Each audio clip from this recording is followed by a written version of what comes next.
Start करते हैं आज हम। अभी तक आपने काफ़ी टर्म कर लिए हैं, नॉन करंट असेट्स हो गए, करंट असेट्स हो गए, लायबिलिटी वगैरह के बारे में। आज एक टर्म आपकी आती है stock in trade. Stock in trade, stock क्या होता है? देखिए, जो गुड्स आपने परचेज़ किया था बेचने के लिए, रीसेलिंग करने के लिए, गुड्स का मीनिंग तो आपको बताया था, जिसकी वो डीलिंग कर रहा है, जिसको परचेज़ कर रहा है बेचने के लिए, उसको हम क्या बोलते हैं? गुड्स बोलते हैं। और कई बार क्या होता है, पूरा गुड्स हमारा सेल नहीं हो पाता at the end of the year, कुछ गुड्स हमारा अनसोल्ड रह जाता है, which are lying unsold at the end of the accounting period. तो उस जो गुड्स जो बच जाता है ना, उसको हम बोलते हैं स्टॉक इन ट्रेड। क्या बोलते हैं? Stock in trade. जैसे मान लो एक आपकी कपड़े की शॉप है, कपड़े की दुकान है हमारी, ठीक है, यानी क्लोथ मर्चेंट है कोई। मान लीजिए ये कपड़ा बेचने के लिए लेके आया, वो मान लीजिए कोई कपड़ा लेके आया, सिल्क का लेके आया, कोई कॉटन का लगा लो, वो लेके आया आपका 500 मीटर कपड़ा लेके आया विद इन द ईयर। और at the end of the year, March 31 को जब एंड होता है ईयर का, मान लीजिए कोई भी ईयर का एंड हुआ, 2020 को हो गया, मान लो 2020 को, उसका 50 मीटर कपड़ा नहीं सेल हुआ। कितने मीटर? 50 मीटर। तो जो 50 मीटर कपड़ा आपका बच गया ना, ये वो आपका स्टॉक कहलाएगा, stock in trade. Stock in trade यानी जो गुड्स आपका अनसोल्ड रह जाता है, बिना बिके रह जाता है, उसको हम क्या बोलते हैं? स्टॉक इन ट्रेड बोलते हैं। स्टॉक इन क्या बोलते हैं? ट्रेड। तो आपने मीनिंग बताना है। गुड्स जो आपने परचेज किया था रीसेलिंग करने के लिए, which are purchase for reselling and which are lying unsold at the end of the accounting period, जो अकाउंटिंग पीरियड के एंड में जो आपका अनसोल्ड रह गया स्टॉक, जो अनसोल्ड रह गया गुड्स, उसको क्या बोलते हैं? स्टॉक इन ट्रेड बोलते हैं। स्टॉक इन क्या बोलते हैं? ट्रेड। ये हमारा टू टाइप्स का होता है। एक तो ओपनिंग स्टॉक होता है, एक क्या होता है? क्लोजिंग स्टॉक होता है। Opening stock, closing stock. Opening stock क्या रहेगा? जो गुड्स आपका अनसोल्ड हो गया beginning of the accounting period, accounting period के शुरू में जो आपका स्टॉक अनसोल्ड रह गया है, जो उसको बोलते हैं ओपनिंग स्टॉक। कौन सा स्टॉक होता है? ओपनिंग।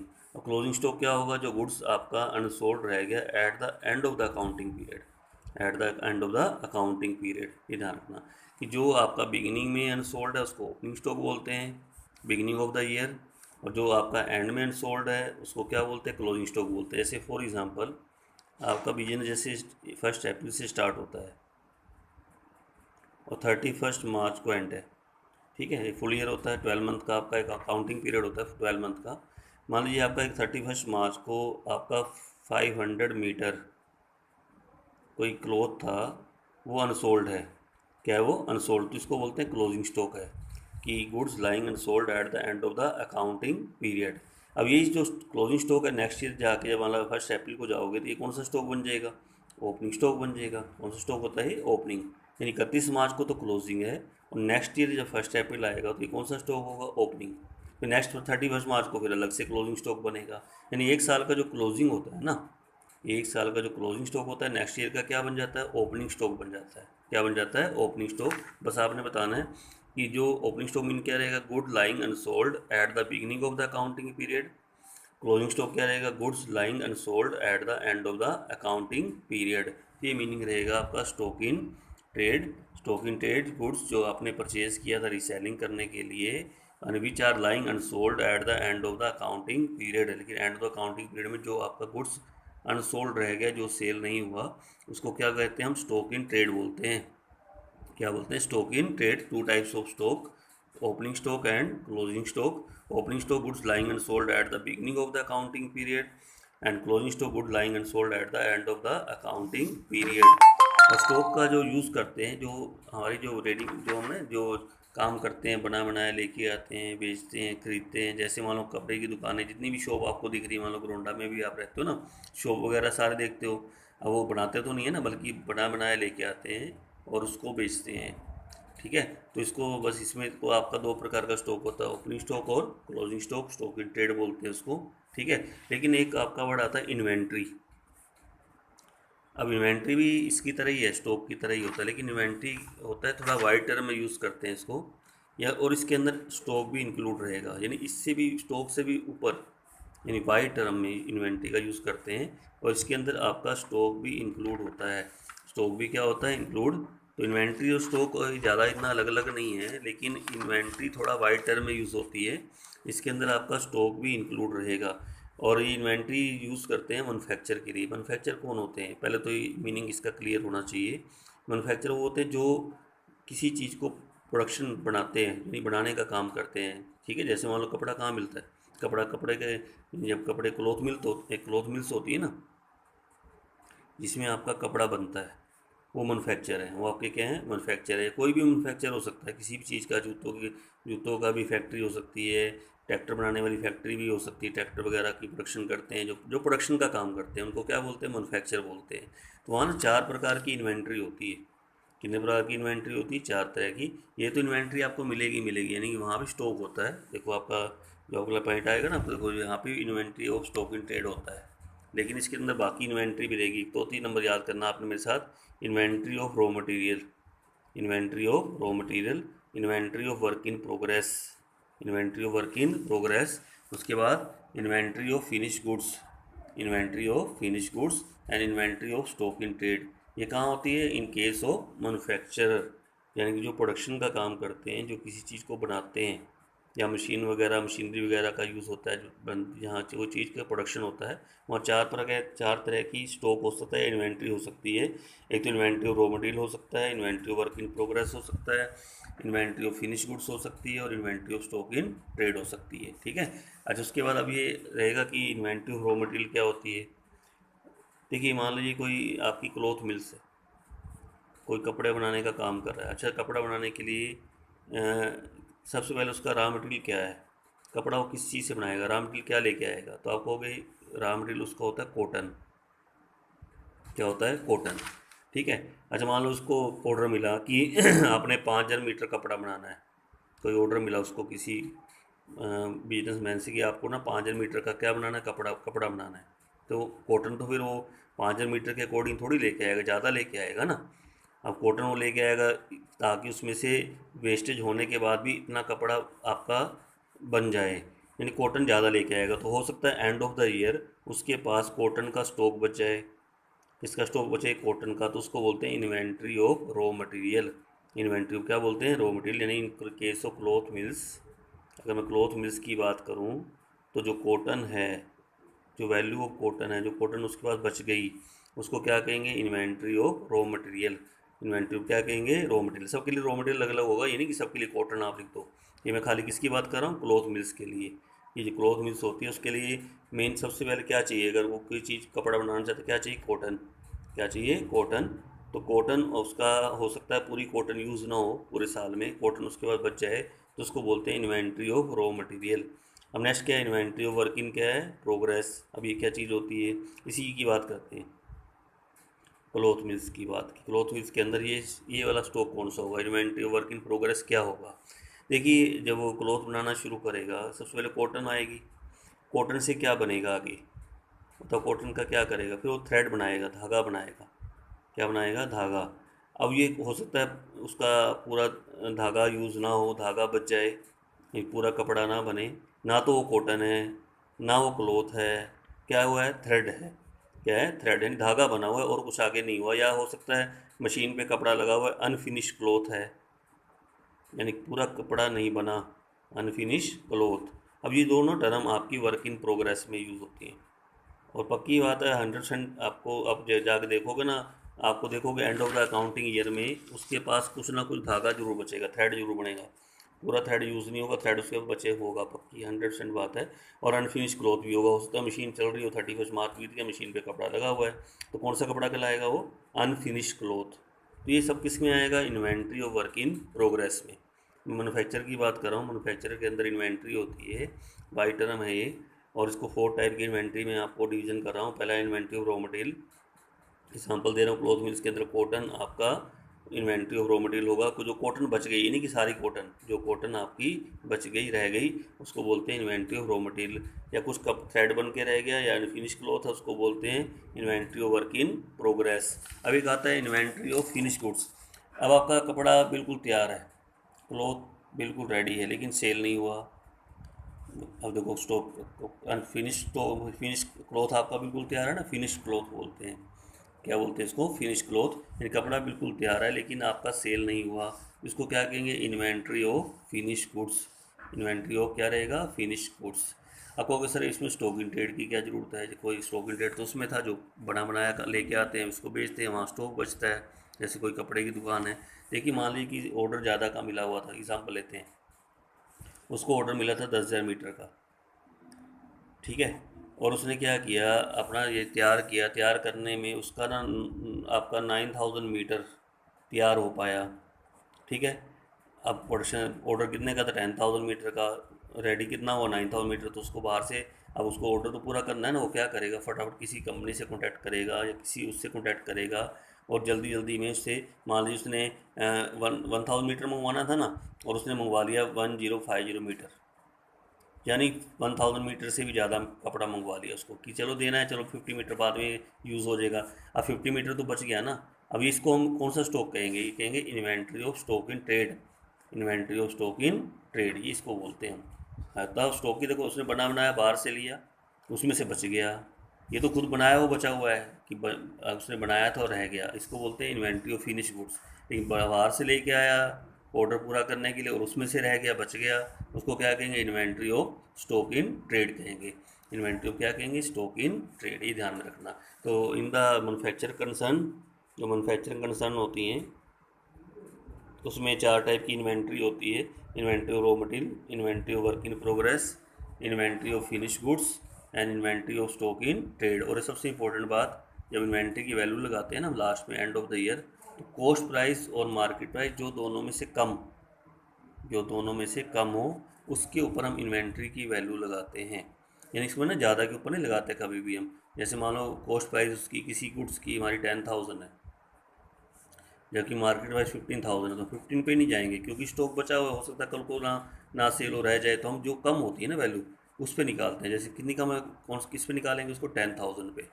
क्यों ना अकाउंट्स में प्रॉफिट की तरफ नहीं भागते। अब ये नहीं देखिए ज़्यादा की वैल्यू लगा ले, कल तो हो सकता है सेल ही ना हो, स्टॉक बच जाए रह जाए ऐसे ही, फिर इसे कम पे वैल्यू लगा के चलते हैं कि इतने पे तुम्हारा सेल हो ही जाएगा। अच्छा मान लो कॉस्ट प्राइस 10,000 है, मार्केट प्राइस 8,000, फिर किस पे लगाओगे, 8,000 पे। यानी कॉस्ट प्राइस और market price which average less, उस पर हम किसकी वैल्यू निकालते हैं, क्लोजिंग स्टॉक की वैल्यू हम कैलकुलेट करते हैं, निकालते हैं, ध्यान रखना, ठीक है। हाँ जी, तो सबको समझ में आ गया। अब आपका स्टॉक का मीनिंग क्लियर हुआ। स्टॉक जो गुड्स परचेज किया था बेचने के लिए और जो आपका eight the end of the year unsold रह गया, उसको स्टॉक इन ट्रेड बोलते हैं। स्टॉक इन ट्रेड होता है जो बना बनाया काम करते हैं, जो जैसे शॉप वगैरह है ना हमारी, क्लॉथ मर्चेंट है या कोई भी बाहर आप शॉप देखते हो जितने भी हैं, ये बाहर बनाते थोड़ी हैं, ये अपना बाहर से लेके आएंगे और उसको सेल करते हैं और उसमें से स्टॉक बच जाता है, उसको क्या बोलते हैं, स्टॉक इन ट्रेड। 2 टाइप्स का होता है, ओपनिंग स्टॉक जो beginning of the accounting period आपका अनसोल्ड है, क्लोजिंग स्टॉक जो and of the accounting period आपका अनसोल्ड है। फिर आपने क्या दिया, इन्वेंट्री, इन्वेंट्री के अंदर वाइट टर्म है, इसके अंदर स्टॉक भी इंक्लूड रहेगा। मैन्युफैक्चरिंग कंसर्न है, जो बनाना प्रोडक्शन का काम करती हैं, उसके अंदर इन्वेंट्री होती है। 4 टाइप की इन्वेंट्री रहेगी, inventory raw material, inventory work in progress, जैसे मैं एग्जांपल दिया था क्लॉथ मिल्स के अंदर, कॉटन आपकी इन्वेंट्री रॉ मटेरियल है, थ्रेड और अनफिनिश क्लॉथ ये आपका वर्क इन प्रोग्रेस है क्लॉथ मिल्स के अंदर, in case of cloth mills. और क्लॉथ मिल्स के अंदर ही जो फिनिश क्लॉथ है उसका अगर कोई पूरा सेल नहीं हुआ, वो इन्वेंट्री ऑफ फिनिश गुड्स है। या कुछ बाहर से लेके आया बना बनाया, रेडीमेड भी उठा के ला सकता है, ये उसका रह जाता है स्टॉक, उसको क्या बोलते हैं, inventory of stock in trade. और वैल्यू कैसे लगानी, कॉस्ट प्राइस और मार्केट प्राइस जो दोनों में से क्या हो, लेस हो, उस पर आप इसकी वैल्यू लगा के चलोगे, किसकी, इन्वेंट्री की। अब नेक्स्ट पॉइंट आ जाता है, एक वर्ड आता है बिजनेस ट्रांजैक्शन। अब मैं अब धीरे धीरे आपको प्रैक्टिकल की तरफ लेके जा रहा हूँ, क्योंकि जो नेक्स्ट चैप्टर आएगा ना अकाउंटिंग इक्वेशन का, उसके अंदर भी आपको ट्रांजैक्शन चाहिए। ट्रांजैक्शन से ही हमारी अकाउंटिंग इक्वेशन बनती है। और वो कौन सी ट्रांजैक्शन होती है, वो बिजनेस ट्रांजैक्शन। कौन सी ट्रांजैक्शन, तो business transaction is an economic activity of the business. Economic activity यानी इसके अंदर वही ट्रांजेक्शन को इंक्लूड करते हैं जो इकोनॉमिक एक्टिविटी की हैं, सोशल एक्टिविटी की हम ट्रांजेक्शन को इसके अंदर इंक्लूड नहीं करते। कौन सी ट्रांजेक्शन चाहिए, जो इकोनॉमिक एक्टिविटी की हैं। जैसे मान लीजिए हमने परचेज़ किया, सेल किया, या सैलरी पेड करी, या कमीशन पेड किया, इंटरेस्ट रिसीव्ड हुआ, ये सब कौन सी एक्टिविटी हैं, इकोनॉमिक एक्टिविटी, ठीक है। और इससे कोई भी ट्रांजेक्शन लोगे उससे फाइनेंशियल पोजीशन में चेंज आता है। फाइनेंशियल पोजीशन मतलब असेट्स, लायबिलिटी या कैपिटल में कहीं ना कहीं आपका चेंज आएगा, तो उसको क्या बोलते हैं हम, बिजनेस ट्रांजैक्शन बोलते हैं। तो आप कहना business transaction is an economic activity of the business that changes financial position, that change it's financial position. और वैन कोई भी ट्रांजैक्शन होगी उससे आपका फाइनेंशियल पोजीशन में चेंज आएगा, या तो असेट्स में चेंज होगा या लायबिलिटी में या कैपिटल में, असेट्स लायबिलिटी या कैपिटल में चेंज होगा। इसको कौन सी एक्टिविटी बोलते हैं, क्या बोलते हैं इसको हम, बिजनेस ट्रांजैक्शन। ठीक है, तो इसके अंदर फीचर्स क्या बताने हैं आपने, एक तो इकोनॉमिक एक्टिविटी को इंक्लूड करते हैं इसके अंदर, सोशल एक्टिविटी को हम शामिल नहीं करेंगे। इकोनॉमिक एक्टिविटी कौन कौन सी होती है, जैसे परचेज़ किया हमने, परचेज़ किया या सेल किया। परचेज सेल तो आपको पता है गुड्स के लिए होता है ना, या सैलरी पेड करी, कोई सैलरी वगैरह दी आपने, तो ये सब कौन सी एक्टिविटी है, इकोनॉमिक एक्टिविटी है। सोशल एक्टिविटी को नहीं शामिल करेंगे, जैसे कोई गिफ्ट खरीदा फ्रेंड के लिए। अब ये कौन सी एक्टिविटी होती है, सोशल, इसके अंदर इंक्लूड नहीं होंगी, किसके अंदर, बिजनेस ट्रांजेक्शन के अंदर। नेक्स्ट 2 टाइप्स की होती है, एक्सटर्नल और इंटरनल। एक्सटर्नल में जैसे बाहर से ख़रीदा, परचेज़ किया, बाहर बेचा, सेल किया, ये एक्सटर्नल एक्टिविटी है, एक्सटर्नल बोलते हैं। इंटरनल होती है जैसे हमने को डेप्रिसिएशन लगाया फिक्स एसेट्स के ऊपर, फिक्स एसेट जो हमारे पास थे ना, उसी के ऊपर हमने डेप्रिसिएशन चार्ज किया। डेप्रिसिएशन क्या होता है बताया था मैंने आपको, जो फिक्स एसेट्स होते हैं उनकी वैल्यू धीरे धीरे कम होती है, उसको क्या बोलते हैं, डेप्रिसिएशन बोलते हैं। क्या बोलते हैं, डेप्रिसिएशन। ये इंटरनल एक्टिविटी है। कौन सी है, इंटरनल, क्योंकि आप खुद अपने बिजनेस के अंदर ही कर रहे हो, बाहर कहीं नहीं जा रहे, अपने बिजनेस के अंदर ही असेट्स के ऊपर क्या लगा रहे हो, डेप्रिसिएशन लगा रहे हो। लेकिन जो जैसे परचेज़ किया, सेल किया, तो बाहर से परचेज़ करोगे या बाहर ही सेल करोगे ना, या कोई और भी सैलरी पेड करोगे, वो सब क्या है, एक्सटर्नल। कौन सी होती हैं, एक्सटर्नल टाइप की। ठीक है, और उसके बाद इससे फाइनेंशियल पोजीशन में चेंज आता है, बताया था, या तो असेट्स से लायबिलिटी या कैपिटल में चेंज आएगा, ये तो मैंने आपको मीनिंग में भी क्लियर किया था। It result the change in the financial position, assets, liability और कैपिटल। ठीक है, और लास्ट पॉइंट आपका आता है इसके अंदर, the change must be express in the form of money. यानी हम बिजनेस के अंदर उसी ट्रांजैक्शन को रिकॉर्ड करते हैं जिसको हम मनी के रूप में मेजरमेंट कर सकते हैं, मनी के रूप में माप सकते हैं। ठीक है, जो फाइनेंशियल नेचर की हैं, कौन सी नेचर की हैं, फाइनेंशियल नेचर की, उन्हीं ट्रांजैक्शन को हम बिजनेस के अंदर रिकॉर्ड करते हैं। जैसे मान लीजिए परचेज़ किया, मान लो आपने परचेज़ किया, परचेज ऑफ गुड्स ₹2 लाख। अब आपने गुड्स को मनी के रूप में मेजरमेंट किया ना, देखो मनी के रूप में आपने उसको मापा है, यानी मनी के रूप में आपने उसकी मेजरमेंट की है, तो यानी 2 लाख की एंट्री करते हैं, और ये आपकी होगी रिकॉर्ड, क्योंकि आपने इसको मनी के रूप में मेजरमेंट कर लिया। या कोई गुड्स आपका मान लो चोरी भी हो गया, या कोई आग लग गई, फायर, लॉस बाय फायर हो गया, लॉस बाय थेफ्ट हो गया, तो भी आप उसको मनी के रूप में मेजरमेंट कर सकते हो कि कितने का लॉस हुआ है, तो उसको लिखते हैं। यानी वही ट्रांजेक्शन लिखते हैं जो मनी मनी के रूप में मेजरमेंट हो सकती हैं। The change must be expressed in the term of money. ये सब ट्रांजेक्शन है, ये सब क्या है, ट्रांजेक्शन। यानी बोलो समझ में आया ट्रांजेक्शन के बारे में, दोबारा बताना। Transaction is an economic activity of the business that's change in financial position of the business. कोई भी चेंज होगा, कोई भी एक्टिविटी होगी इकोनॉमिक, तो उससे असेट्स, लायबिलिटी या कैपिटल में चेंज होगा। मीनिंग किसका है आपका, बिजनेस ट्रांजेक्शन का। तो एक तो इकोनॉमिक एक्टिविटी होती हैं, एक्सटर्नल और इंटरनल एक्टिविटी को शामिल करते हैं 2 टाइप्स के अंदर। इसके अंदर फाइनेंशियल पोजीशन में चेंज आता है, या तो असेट्स, लायबिलिटी या किस में, कैपिटल में, और जो चेंज है वो must be expressed in the term of money, ये ध्यान में रखना। अब आ जाता है इवेंट क्या है, इवेंट आता है point. Event is the result of a transaction, ये जो हमने ट्रांजेक्शन की उसका रिजल्ट, उसको इवेंट बोलते हैं। क्या बोलते हैं, इवेंट। जैसे मान लीजिए कोई ट्रांजेक्शन लेते हैं, एग्जांपल लेते हैं, मान लीजिए हमने business started with cash, business started with cash, ये हमने ट्रांजेक्शन लिया। अब इसका रिजल्ट इवेंट क्या रहेगा, इवेंट क्या होता है, event is the result of a transaction.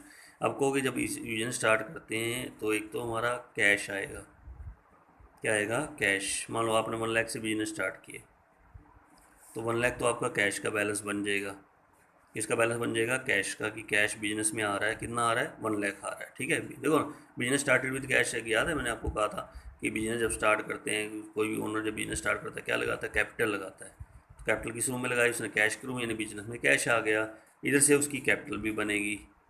क्या बनेगी, कैपिटल बनेगी। कैपिटल भी कितने की बनेगी, 1 लाख। ये आपका event, event is the result of a transaction. यानी कि कोई भी इवेंट क्या होता है, वो आपका ट्रांजेक्शन का रिजल्ट होता है, कि जो ट्रांजेक्शन की उसका रिजल्ट क्या निकला। अब जैसे बिजनेस स्टार्टेड विद कैश, हमने कैश से स्टार्ट किया बिजनेस, अब क्या रिजल्ट निकला, एक तो कैश का बैलेंस इंक्रीज हो गया, इन कैश आएगा बिजनेस में, और एक कैपिटल आएगी बिजनेस में, क्या आएगी, कैपिटल। ये दोनों चीज़ें आपकी इंक्रीज होंगी, दोनों चीज़ें क्या होंगी, इंक्रीज। यानी एक तो कैपिटल का बैलेंस बनेगा और एक आपका कैश का बैलेंस बनेगा, ये आपका इवेंट है। ठीक है, अब एक वर्ड आता है एंट्री, क्या है, क्या वर्ड है, एंट्री। जब भी हम ट्रांजेक्शन या इवेंट को आप बुक्स में रिकॉर्ड करते हो अकाउंट्स की, उसको क्या बोलते हैं, एंट्री बोलते हैं। क्या बोलते हैं, एंट्री। व्हेन ए ट्रांजेक्शन और event is recorded in the books of accounts it is called entry. It is called entry. जब हम ट्रांजेक्शन या इवेंट को बुक्स में रिकॉर्ड करते हैं अकाउंट्स की, उसको हम क्या बोलते हैं, एंट्री बोलते हैं। अच्छा, इवेंट क्या था, event is the result of a transaction. Transaction का रिजल्ट उसको बोलते हैं इवेंट, ये ध्यान रखना, ठीक है। उसके बाद फिर आपकी ट्रांजेक्शन क्या थी, ट्रांजेक्शन आपकी इकोनॉमिक एक्टिविटी होती है जो फाइनेंशियल पोजीशन में चेंज लाती है, ठीक है। कोई भी अगर ट्रांजेक्शन करोगे उसका आपका एसेट्स, लायबिलिटी या कैपिटल में कोई ना कोई चेंज आएगा, ये ध्यान में रखना, ठीक है। अब उसके बाद नेक्स्ट पॉइंट आ जाता है एक्सपेंडिचर। बहुत इंपॉर्टेंट टर्म है, वेरी इंपॉर्टेंट। एक्सपेंडिचर क्या होता है, देखिए एक्सपेंडिचर एक, यार मैंने टर्म आपको एक्सपेंसेस भी कराई थी पीछे, हमने किया था टर्म एक्सपेंसेस के बारे में किया था कि एक्सपेंसेस क्या होता है। एक्सपेंडिचर थोड़ा उससे ऊपर है। एक्सपेंडिचर में दो तीन टाइप्स के एक्सपेंडिचर आते हैं।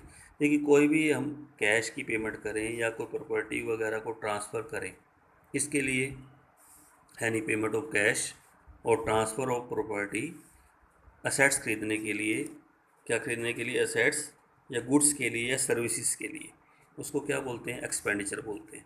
क्या बोलते हैं, एक्सपेंडिचर। द्वारा बताना, एनी पेमेंट ऑफ कैश या डिसबर्समेंट ऑफ कैश भी बोल सकते हैं, या transfer of property for purchase of assets, goods and services. Assets खरीदने के लिए, गुड्स खरीदने के लिए, सर्विसेज के लिए, उसको क्या बोलते हैं, एक्सपेंडिचर बोलते हैं। क्या बोलते हैं, एक्सपेंडिचर, ठीक है। तो मीनिंग क्लियर हो एक्सपेंडिचर का। एक्सपेंडिचर मीन रहेगा any payment of cash, any payment of cash और transfer of property for purchase assets, goods और services is called expenditure, is called expenditure. और ये थ्री टाइप्स का होता है, कैपिटल एक्सपेंडिचर, रिवेन्यू एक्सपेंडिचर और deferred revenue expenditure. Deferred revenue expenditure. सबसे पहले कौन सा करते हैं, कैपिटल एक्सपेंडिचर क्या होता है, व्हाट इज़ कैपिटल एक्सपेंडिचर। तो कैपिटल एक्सपेंडिचर होता है जो एक्सपेंडिचर हमने असेट्स खरीदने के ऊपर या उसकी इंक्रीज, उसकी कैपेसिटी को इंक्रीज़ करने के ऊपर हमने खर्च किया या एक्सपेंस किया, उसको बोलते हैं capital expenditure. Capital expenditure means क्या रहेगा, कोई भी एक्सपेंडिचर जो हमने परचेज करने के ऊपर या इंक्रीज़ करने के ऊपर, किसकी वैल्यू, फिक्स असेट्स की वैल्यू को, असेट्स की वैल्यू को, उसको क्या बोलते हैं, कैपिटल एक्सपेंडिचर बोलते हैं। और इसको हम शो करते हैं बैलेंस शीट में। आपको सर बैलेंस शीट क्या होती है, देखिए कंपनी के ना फाइनल अकाउंट होते हैं। और याद है मैंने सबसे पहले जब आपको टॉपिक शुरू कराया था, मैंने कहा था every business want to know how much they have gain और लॉस्ट, कितना उसको गेन हुआ या कितना उसको क्या हुआ, लॉस्ट हुआ। तो गेन और लॉस्ट निकालने के लिए उसको ना फाइनल अकाउंट बनाने पड़ते हैं। ये अभी आप धीरे धीरे चलेंगे ना अकाउंट्स की तरफ तो आपके पास आएंगे। फाइनल अकाउंट्स के अंदर एक तो आता है trading profit and loss account, एक आती है बैलेंस शीट।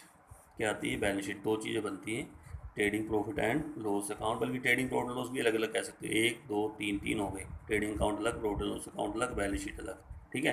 तो इसको बोलते हैं फाइनल अकाउंट्स। और ये क्या पता लगाने के लिए कितना गेन हुआ या कितना क्या हुआ, लॉस्ट हुआ। अब जो कैपिटल एक्सपेंडिचर है ना, वो आपके बैलेंस शीट में आते हैं, असेट्स में।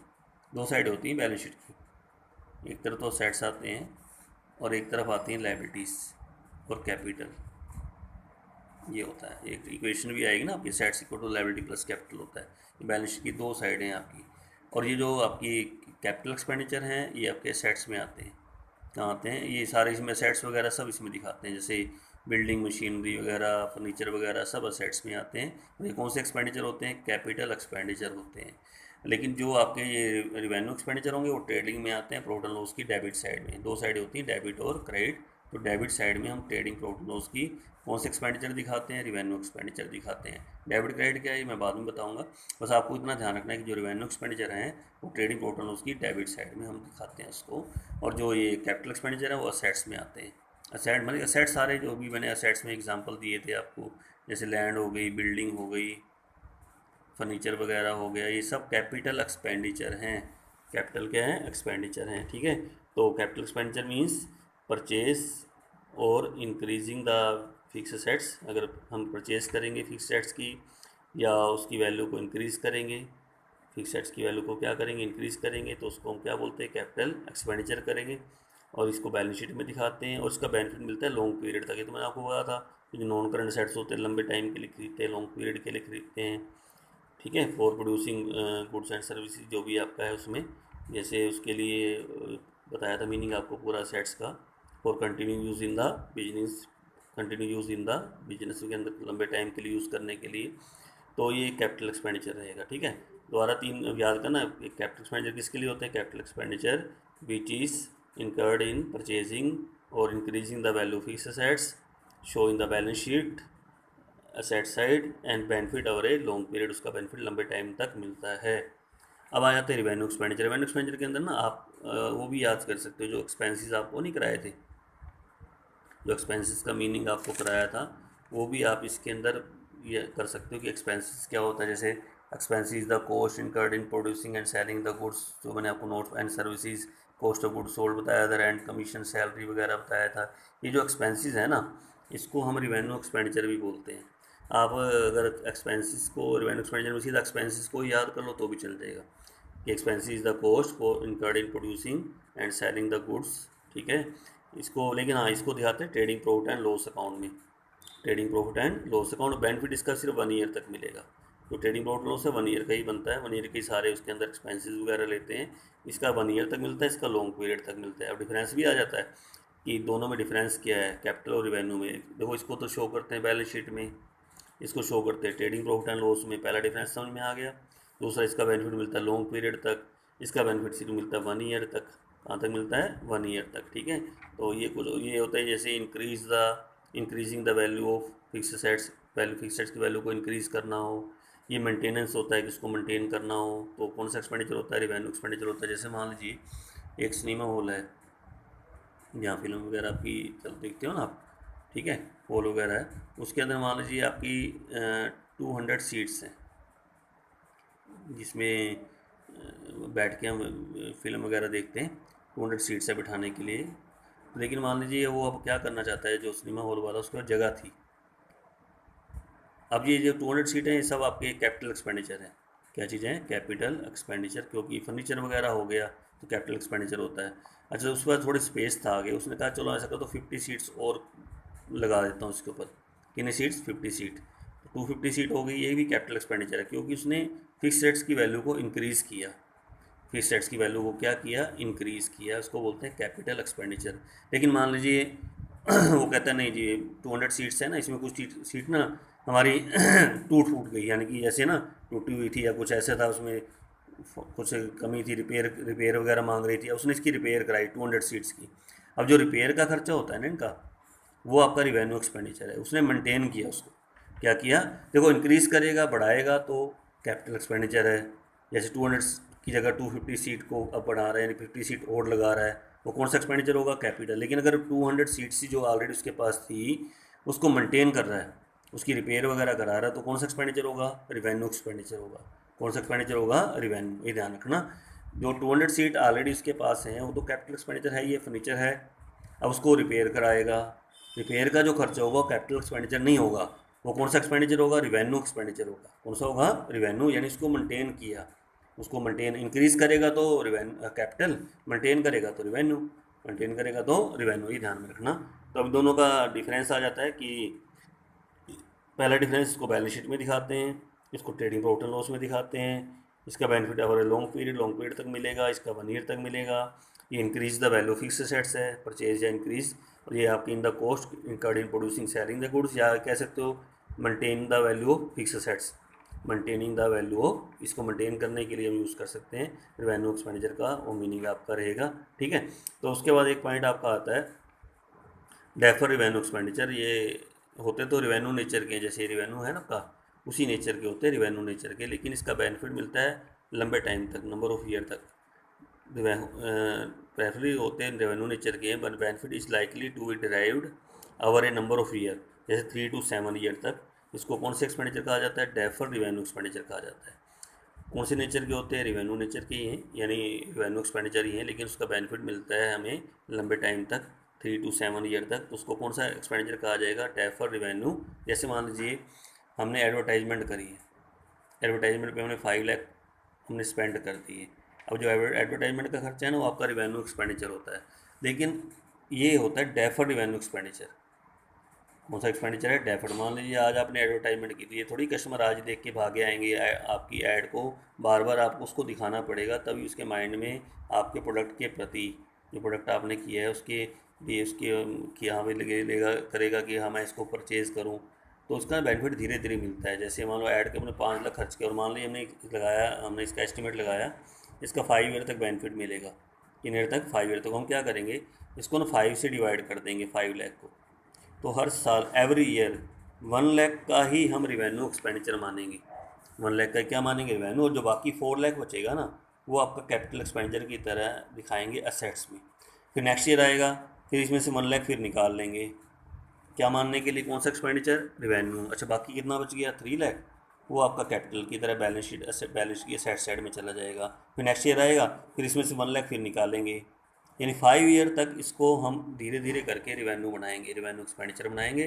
होता रिवेन्यू एक्सपेंडिचर है, लेकिन ये डेफर्ड रिवेन्यू एक्सपेंडिचर है, और उसका बेनिफिट मिलता है आपको 3 to 5 ईयर, 3 to 7 ईयर, जब तक ये आपको कहेगा उतने ईयर तक आपका इसका बेनिफिट मिलता है।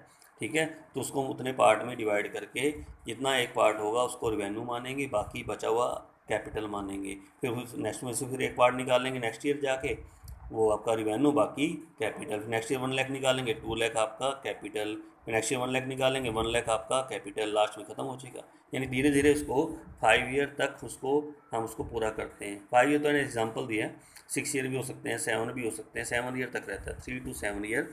कौन सी नेचर के होते हैं दोबारा बताओ? Deferred revenue expenditure, revenue nature. पर बेनिफिट मिलता है उसको type over a number of year, इन लंबे टाइम तक उसका बेनिफिट मिलता है, जैसे 3 to 7 ईयर तक। तो उसको बोलते हैं डेफर रिवेन्यू एक्सपेंडिचर। जैसे एडवर्टाइजमेंट एक्सपेंडिचर का मैंने आपको एग्जांपल दिया, ये जो एडवर्टाइजमेंट वगैरह है ये डेफर रिवेन्यू एक्सपेंडिचर होता है। नहीं कुछ कहेगा तो हम इसको रिवेन्यू मान लेंगे, हो सकता है एक साल में ही ख़त्म करा दे, ज़्यादा एक्सपेंस ना हो। लेकिन अगर कहेगा इसका बेनिफिट लंबे टाइम तक निकालो जी, 5 ईयर तक बेनिफिट मिलेगा, तो ये कौन से एक्सपेंडिचर हो जाएंगे? फिर डेफर रिवेन्यू एक्सपेंडिचर हो जाएंगे। ठीक है, तो आज के लिए हम इतना करेंगे। टर्म आप अच्छी तरह याद करो, जो कल कल का दिन और आपका टर्म पे रहेगा। उसके बाद फिर हम अपना चैप्टर प्रैक्टिकल स्टार्ट कराऊंगा मैं आपको अकाउंटिंग इक्वेशन का। तो इसको थोड़ा अच्छी तरह आज याद करना। थोड़ी टर्म थोड़ी सी ज़्यादा टिपिकल नहीं, थोड़ी सी तो है, आप उसको थोड़ा अच्छी तरह याद करोगे तो याद हो जाएंगे। ठीक है, ओके जी।